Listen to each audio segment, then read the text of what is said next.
Cette chaîne, je vous salue dans le précieux nom de notre Seigneur Jésus-Christ. Vous êtes la bienvenue sur cette chaîne, l'unique véritable Dieu, où je partage la parole vivante, la parole face, la parole créative, celle qui était depuis le commencement. Je souhaiterais aider chacun de nous à se rapprocher de Dieu afin de développer sa relation d'intimité avec Dieu. Et mes frères et sœurs en Christ, lorsque vous connectez la chaîne, édifiez-vous et que la parole s'ensémence dans votre cœur. Et oui, bien, mes frères et sœurs en Christ, il est écrit dans la parole de Dieu, mon peuple périt faute de connaissance. Sur ce, je vous invite à vous joindre à moi afin qu'ensemble, nous partagions la parole pour toucher et changer les vies. Nous partageons pour toucher et transformer les vies. Nous partageons pour toucher et illuminer les cœurs. Nous partageons pour toucher et sauver les vies. Bien, mes frères et sœurs en Christ, de la sorte nous manifestons l'amour. De la sorte nous amènerons plusieurs à la repentance et à la conversion. Il est écrit dans la parole de Dieu aurait plus de joie au ciel, juste pour un seul pécheur qui se repent, que pour 99 justes qui n'ont pas besoin de repentance. De la sorte, nous allons inonder le ciel de joie et encore de joie. Merci Seigneur. Le Saint-Esprit est là. Le Saint-Esprit est là. La nuit a disparu et Dieu donne le salut. Et sur le monde entier, le grand jour s'est levé. Le Saint-Esprit est là.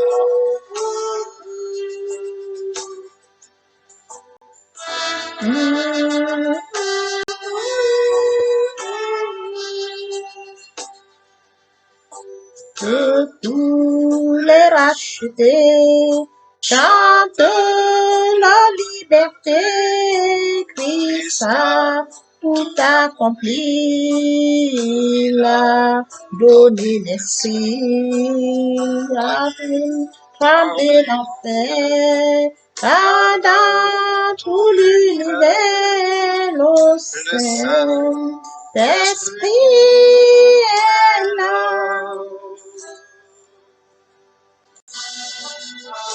Le Saint-Esprit est là. Le Saint-Esprit est là. La nuit a disparu et Dieu donne le salut. Et sur le monde entier, le grand jour s'est levé. Le Saint-Esprit est là.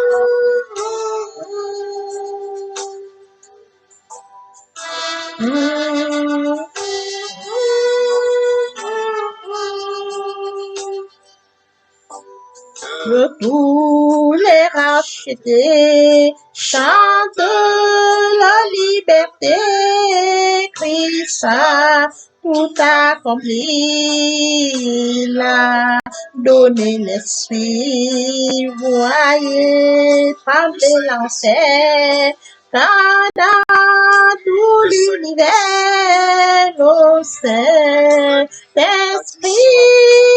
est là, le Saint-Esprit est là, le Saint-Esprit est là, la nuit a disparu, le Saint-Esprit est là.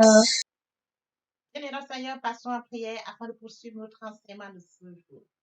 Notre Père Céleste, je te bénis ce matin, je t'élève, je t'acclame, je te célèbre. L'unique véritable Dieu, c'est toi. Merci Seigneur pour ce nouveau matin, pour ce nouveau jour. Merci pour la santé divine, la protection divine, la sécurité divine. Merci pour le souffle de vie compté parmi les vivants. Nous sommes infiniment reconnaissants. Esprit Saint, viens sanctifier les lieux, reste autour de moi le feu, afin d'éloigner toute influence négative qui pourrait nuire à ma prière. Arrange ma prière, sécurise-la. Conduis-la afin qu'elle parvienne agréablement aux oreilles de mon Dieu. Merci, Saint-Esprit. Père, je te dis merci pour ce moment précieux, précieux, que tu me donnes de venir honorer à ce rendez-vous. Je partage ta parole. Cette parole qui change les vies, qu'elle transforme, sauve les vies, qu'elle illumine les cœurs, édifie les vies. Tu sais le faire, tu peux encore le faire. L'honneur, la gloire, l'adoration te reviennent pour les siècles des siècles. Au nom puissant de Jésus-Christ. Amen. Oui, bien, mes frères et sœurs en Christ, nous allons poursuivre par la lecture de Galates 5, verset 22. Là, il est écrit: mais le fruit de l'esprit, c'est l'amour, la joie, la paix, la patience, la bonté, la fidélité, la bienveillance, la foi, la douceur, la maîtrise de soi. Mes frères et sœurs en Christ, l'intitulé de notre enseignement de ce jour porte sur une question: quels sont les bénéfices d'une bonne relation avec le Saint-Esprit? Les réponses à cette question feront l'objet de notre enseignement de ce jour. Et mes frères et sœurs en Christ, comme premier point, les bénéfices d'une bonne relation avec Dieu font disparaître nos peurs grâce à son amour. Nous pouvons lire dans 1 Jean 4, 18. Sur notre enseignement de ce jour, par la question: quels sont les bénéfices d'une bonne relation avec le Saint-Esprit? Nous allons aborder cette question. Les réponses à cette question feront l'objet de notre enseignement. La liste ne sera pas exhaustive. Comme premier point, bien mes frères et sœurs en Christ, le tout premier point, nos peurs disparaissent grâce à son amour. Il est écrit dans 1 Jean 4, 18. La crainte n'est pas dans l'amour, mais l'amour parfait bannit la crainte, car la crainte suppose un châtiment. Et celui qui craint n'est pas parfait dans l'amour. À partir du moment où, bien mes frères et sœurs en Christ, l'amour de Dieu est en nous, nous aimons Dieu, l'amour de Dieu nous aidera à surmonter la crainte. C'est son amour qui nous soutiendra si nous vivons du rejet. Mais si nous savons que Dieu nous aime plus que n'importe qui dans ce monde, nous serons moins blessés parce que Dieu prend une place importante. Son amour prend une place importante en nous, dans notre vie. Nous sommes attachés à Dieu. Si nous l'aimons sincèrement, bien mes frères et sœurs en Christ, il prend le total contrôle. Par l'amour de Dieu, nous surmontons plusieurs choses. Revenons à notre question de ce jour. Quels sont les bénéfices d'une bonne relation avec Dieu? Comme deuxième point, bien mes frères et sœurs en Christ, nous sortons du découragement grâce à sa joie. Nous sortons du découragement grâce à sa joie. Il est écrit dans Philippiens 4, 4. Réjouissez-vous toujours dans le Seigneur. Je vous répète, réjouissez-vous. Nous devons nous réjouir, bien mes frères et sœurs en Christ, tel que mentionné dans Philippiens 4, 4. Nous vivons du découragement lorsque nous regardons à ce que nous n'avons au lieu de regarder à ce que nous avons. Lorsque ce sentiment vient nous visiter, nous devons en parler ouvertement avec le Saint-Esprit, car il nous aidera à ramener nos yeux sur ce qui est vraiment essentiel, notre salut, sachant que notre éternité est assurée, la joie reviendra rapidement. Le Saint-Esprit nous aidera à comprendre, nous aidera à tourner le regard vers ce qui est essentiel, nous aidera à comprendre que notre salut est. Oui, bien mes frères et sœurs en Christ, sachant que notre éternité est assurée, la joie reviendra rapidement. Poursuivons notre enseignement de ce jour par la question: quels sont les bénéfices d'une bonne relation avec le Saint-Esprit? Comme troisième point, bien mes frères et sœurs en Christ, nos blessures sont guéries et sont remplacées par sa paix. Bien mes frères et sœurs en Christ, nous pouvons le lire dans Philippiens 4, 7. Et la paix de Dieu qui surpasse toute intelligence gardera vos cœurs et vos pensées en Jésus-Christ. Après lecture de Philippiens 4, 7, tu es venu mourir à la croix de Golgotha pour nos blessures, même celles du cœur. Lorsque nous acceptons son pardon, nous arrivons à pardonner aux autres. Et c'est seulement par le pardon que la guérison peut germer. Bien, mes frères et sœurs en Christ, il est très important de savoir que Christ est mort pour nous, nous a pardonné. Et à partir du moment où nous sommes pardonnés, nous devons également pardonner aux autres. Et la paix de Dieu qui surpasse toute intelligence gardera nos cœurs et nos pensées en Jésus-Christ, tel que mentionné dans Philippiens 4, 7. Poursuivons notre enseignement par la question: quels sont les bénéfices d'une bonne relation avec le Saint-Esprit? Comme quatrième point, bien mes frères et sœurs, nous sommes capables d'atteindre la bonne personne grâce à sa patience. Il est écrit dans Proverbe 21, 5. Les projets de l'homme diligent ne viennent qu'à l'abondance, mais celui qui agit avec précipitation n'arrive qu'à la disette. Bien-aimés frères et sœurs en Christ, après lecture de Proverbe 21:5, lorsque nous sommes tentés d'attendre, au lieu de prendre les choses en main, parlons au Saint-Esprit, déversons notre cœur en sa présence et laissons-lui ensuite nous encourager et faire ressortir cette patience qu'il a déposée en nous. Oui, bien-aimés frères et sœurs en Christ, par la patience, nous y parvenons. Le Saint-Esprit nous accompagne. Nous sommes capables d'attendre la bonne personne parce que le Saint-Esprit nous aidera dans la patience. Nous suivons notre enseignement de ce jour intitulé Quels sont les bénéfices d'une bonne relation avec le Saint-Esprit. Le cinquième point, il nous libère de la paresse grâce à sa bonté. Il est écrit dans Jacques 2:17. Il en est ainsi de la foi. Si elle n'a pas les autres, elle est morte en elle-même. Bien, mes frères et sœurs en Christ, lorsque le Saint-Esprit est actif dans notre vie, il nous amène à poser des bonnes actions. Car sa bonté coule par nous. Nous ne faisons pas seulement dire que nous sommes chrétiens, nous posons des gestes qui suivent notre confession. Nous posons des gestes qui suivent ce que nous avons appris de la parole de Dieu. Oui, bien, mes frères et sœurs en Christ, nos gestes accompagnent ce que nous avions appris. Il est très important, bien, mes frères et sœurs en Christ, comme mentionné dans Jacques 2:17. Il en est ainsi la foi. Si elle n'a pas les œuvres, elle est morte. Nous devons accompagner, bien, mes frères et sœurs en Christ, notre foi par les œuvres. Poursuivons notre enseignement de ce jour par la question quels sont les bénéfices d'une bonne relation avec le Saint-Esprit? Bien, mes frères et sœurs, comme sixième point, il nous enlève la jalousie et l'envie par sa bénignité. Il est écrit dans Romains 12:15. Réjouissez-vous avec ceux qui se réjouissent, pleurez avec ceux qui pleurent.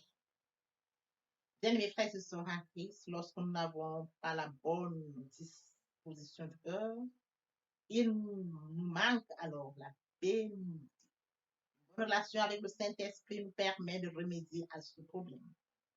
Oui, bien, mes frères et sœurs en Christ, il enlève la jalousie et l'envie par sa bénignité. Nous devons nous réjouir, bien, mes frères et sœurs en Christ, avec ceux qui se réjouissent. Poursuivons notre enseignement de ce jour intitulé Quels sont les bénéfices d'une bonne relation avec le Saint-Esprit. Poursuivons notre enseignement de ce jour intitulé Quels sont les bénéfices d'une bonne relation avec le Saint-Esprit.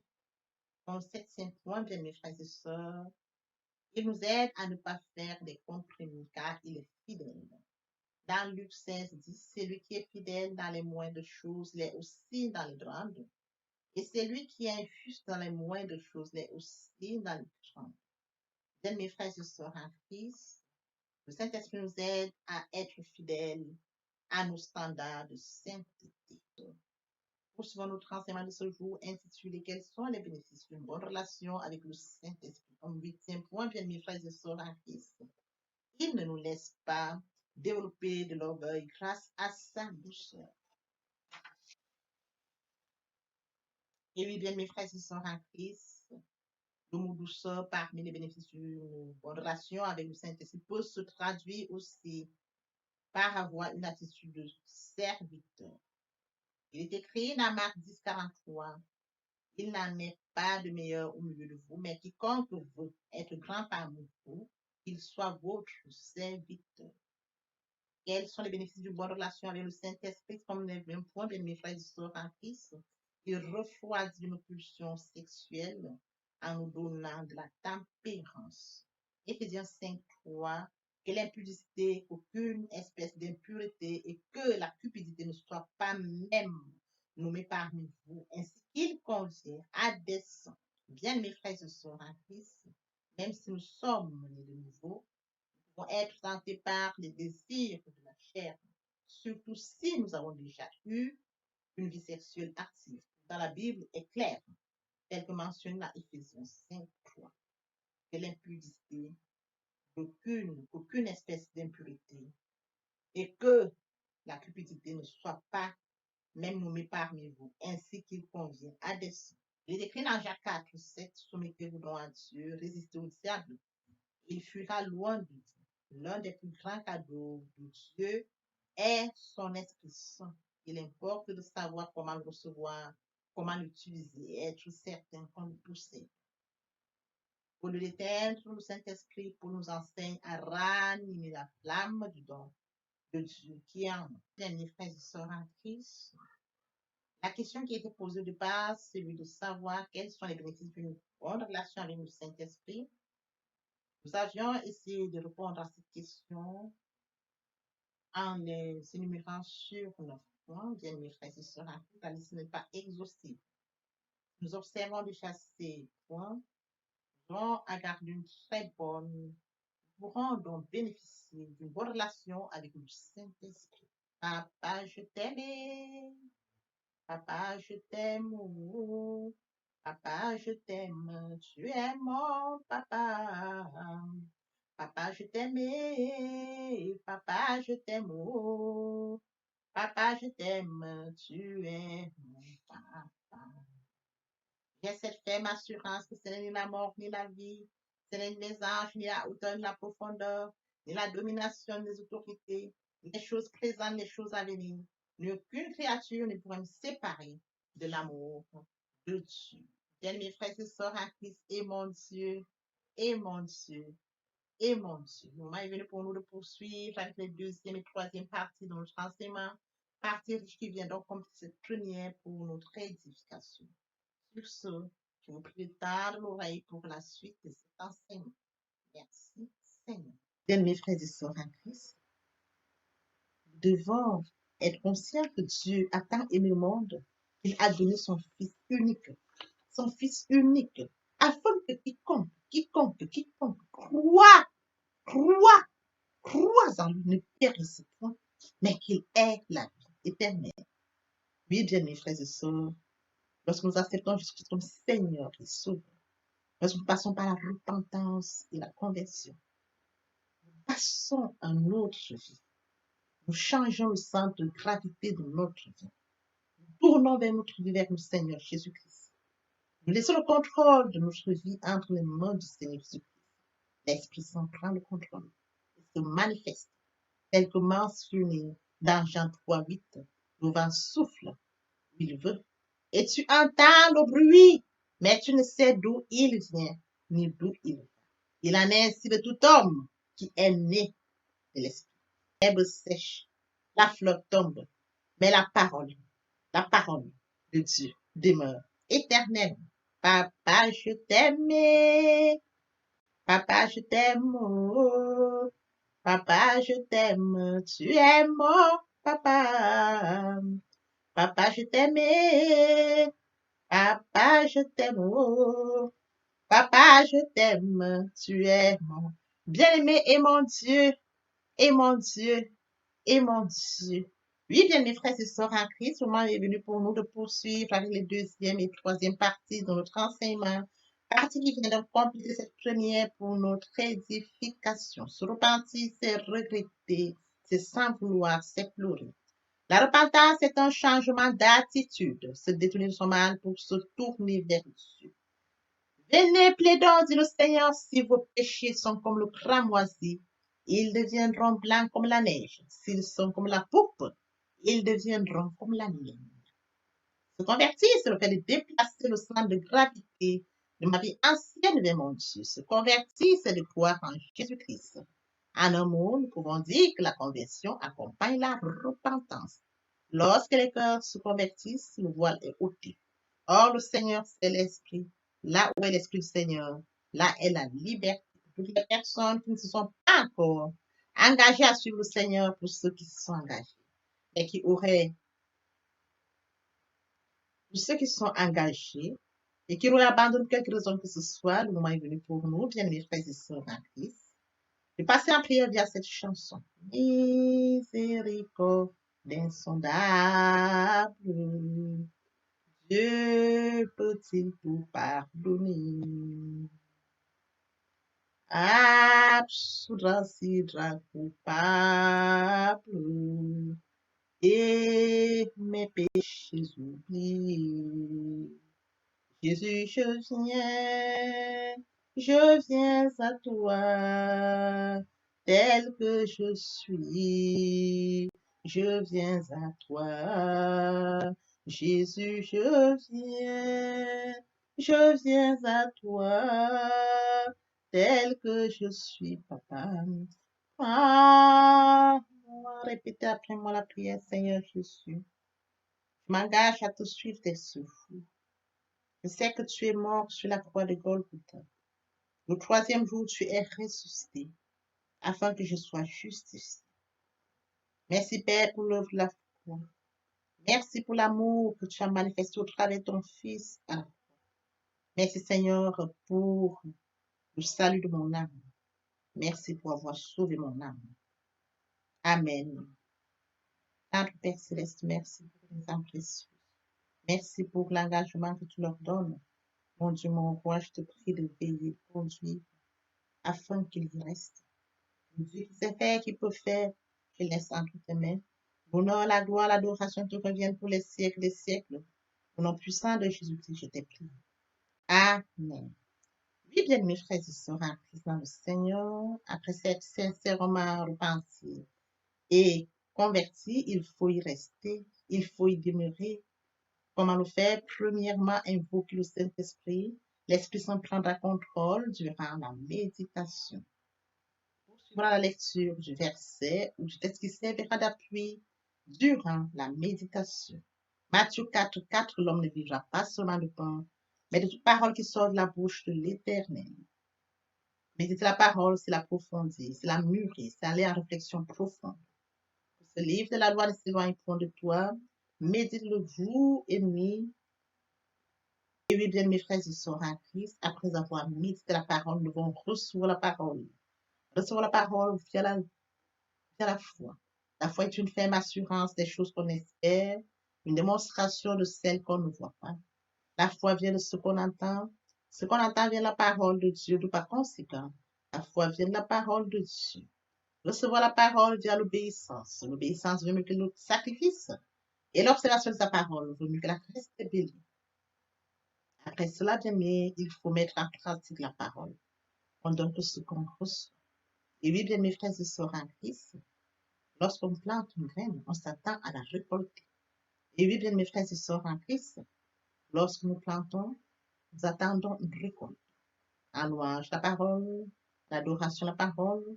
Et oui, bien mes frères et sœurs en Christ, en louange la parole, à l'adoration la parole, en jeûne et prière la parole, déclarer la parole au moment opportun. Nous observons toutes ces étapes, nous verrons que nous allons grandir spirituellement, en gardant une relation d'intimité avec Dieu. Que l'Éternel Dieu vous bénisse ainsi vos familles respectives. À très bientôt. Amen.